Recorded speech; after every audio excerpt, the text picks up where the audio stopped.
बढ़ते हैं आगे। उसे कोई सिरफिरा कहे तो उसे कोई हर्ज नहीं, उसके पागलपन पर कोई समझाइश दे दे तो वो उसका दुश्मन ही बन जाए।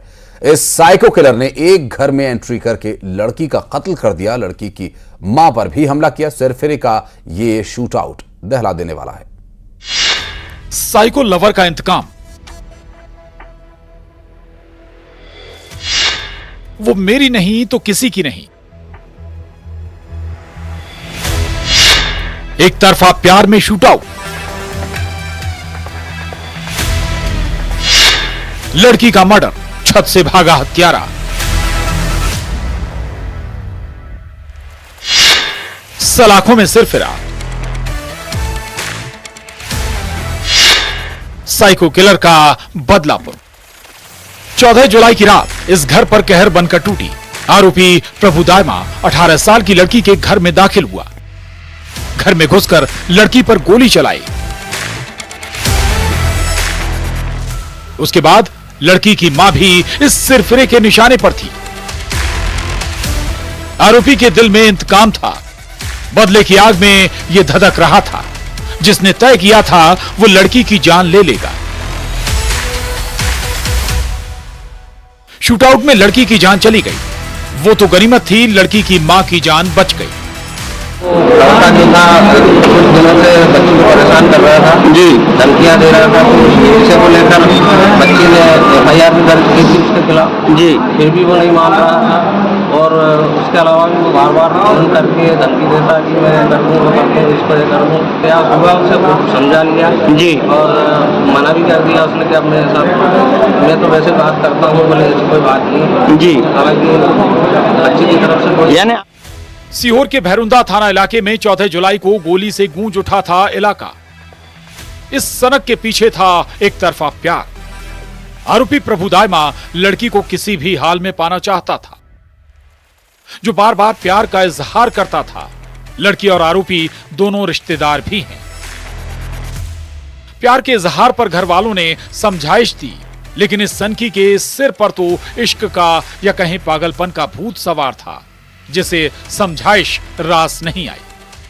प्रकरण में आरोपी प्रभु दायमा उसकी रिश्तेदार जो लड़की थी उससे प्रेम करता था एक तरफा, लेकिन चूंकि आपस में रिश्तेदार होने के कारण लड़की और उसके परिजन इस संबंध में रिश्ता नहीं चाहते थे। उसमें उसने गोली से फायर किया, जिसमें मृतका की मृत्यु हो गई और उसकी मां भी घायल हुई। और घटना के बाद से ये आरोपी फरार हो गया था। लड़की के घर में शूट आउट किया। जो लड़की को अपना बनाना चाहता था, इस पागलपन से लड़की और उसका परिवार परेशान था। थाने में आरोपी के खिलाफ रिपोर्ट भी दर्ज कराई। ये बात प्रभु दायमा को इस कदर चुभी कि उसने ये खौफनाक कदम उठाया।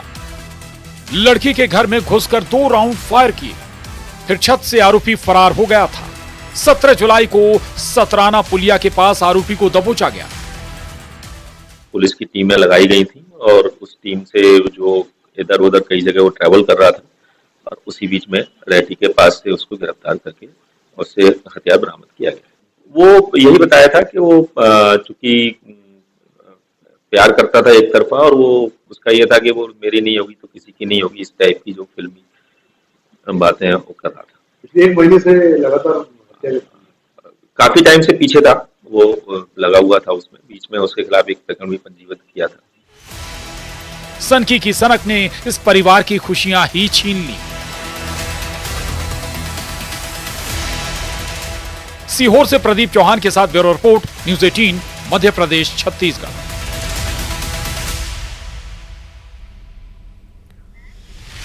और बढ़ते आगे आपको बता दें, जम्मू कश्मीर में आतंकियों के पास से अमेरिकी हथियार मिले हैं। अफगानिस्तान से अमेरिकी हथियार आतंकियों को मिले। पाकिस्तानी सेना ने आतंकियों को यह हथियार दिए। दरअसल अमेरिकी राइफल 2022 से कश्मीर में M4 राइफल की सप्लाई हो रही है और सेना के काफिले पर M4 राइफल से पहली फायरिंग का यह मामला सामने आया और M4 राइफल अब जब्त की गई है यहां से, जहां जम्मू कश्मीर में आतंकियों की धरपकड़ के लिए जो प्रयास हो रहे हैं, आतंकियों के पकड़े जाने पर यह खुलासा हुआ। अफगानिस्तान से अमेरिकी हथियार आतंकियों को मिले। पाकिस्तानी सेना ने आतंकियों को ये अमेरिकी राइफल जो 2022 से M4 राइफल की सप्लाई हो रही है दिए गए थे। सेना के काफिले पर M4 राइफल से पहली फायरिंग का मामला सामने आया है। आपको बता दें, कार्रवाई करते हुए आतंकियों को धरपकड़ के दौरान आतंकियों से ये हथियार मिले हैं।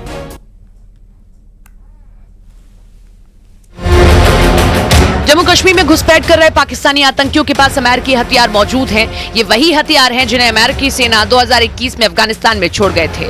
अब ये अमेरिकी हथियार पाकिस्तान के आतंकी संगठनों के हाथ लग चुके हैं। पाकिस्तानी सेना ने अफगानिस्तान की सत्ता पर काबिज तालिबान से इन अमेरिकी हथियारों की डील की और उन्हें पाकिस्तान में मौजूद हर आतंकी संगठन तक पहुंचा दिया। अब इन्हीं अमेरिकी हथियारों की मदद से पाकिस्तान जम्मू कश्मीर में दहशत और आतंक का पुराना दौर वापस लाने की कोशिश में जुटा हुआ है। तालिबान के हाथ लगे अमेरिकी हथियार पाकिस्तान के जरिए 2022 से ही कश्मीर तक पहुंचने लगे थे, जिसमें सबसे ज्यादा M4 कार्बाइन राइफल है, जो इन दिनों जम्मू कश्मीर में मारे जा रहे आतंकियों के पास से बरामद हो रही है। पाकिस्तानी आतंकी जम्मू कश्मीर में सेना पर हमला करने के लिए M4 कार्बाइन का इस्तेमाल कर रहे हैं और इसी हथियार से वो सेना के काफिले पर पहले फायरिंग करते हैं।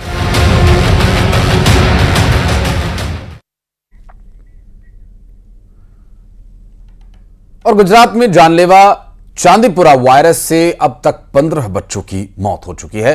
गुजरात में चांदीपुरा वायरस के अब तक 29 संदिग्ध मामले सामने आए, जिनमें 15 की मौत हो गई। आपको बता दें कि चांदीपुरा वायरस बेहद ही खतरनाक है और महज 24 से 48 घंटे में ही इस वायरस से मरीज की मौत हो सकती है। गुजरात में बढ़ते खतरनाक वायरस चांदीपुरा का अलर्ट पूरे राज्य में जारी कर दिया गया।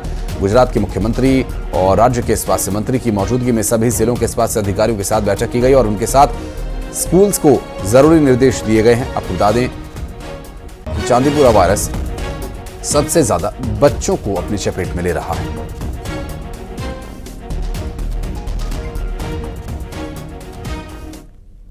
चांदीपुरम वाला जो भ्रम फैलाया गया था, भ्रम फैला भी हुआ था, वहां पर ये जो परीक्षण के लिए जो सैंपल पुणे भेजे गए थे, उनमें 7 के अभी परीक्षण आगे आ भी गए हैं। उसमें एक ही पॉजिटिव कंफर्म हुआ है, बाकी के 6 नेगेटिव है।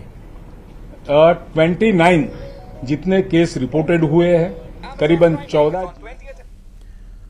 और RIL के CMD मुकेश अंबानी के बेटे अनंत अंबानी की शादी पूरे हिंदुस्तान में पूरे परंपरा के साथ हुई, इस बात का एक उदाहरण बनी और पूरी शादी समारोह में लगातार इसकी झलक भी दिखाई दी। और समारोह के दौरान मुकेश अंबानी ने हिंदू विवाह के महत्व की बात भी की और उन्हें बड़े ही खूबसूरती के साथ शब्दों में पिरोकर लोगों के सामने रखा। उन्होंने पारंपरिक हिंदू विवाह को किसी व्यक्ति के जीवन में सबसे महत्वपूर्ण संस्कार बताया।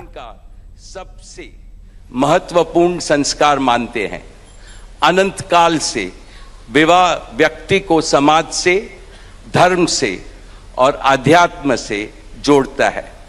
When marriage is performed according to the Sanatana Vidhi, it acquires the divinity of celestial unions. Just as Lakshmi resides in Vishnu's heart, Anant will always keep Radhika in his heart. और यहां रुकना एक छोटे से break के लिए, बहुत जल्द लौटते हैं।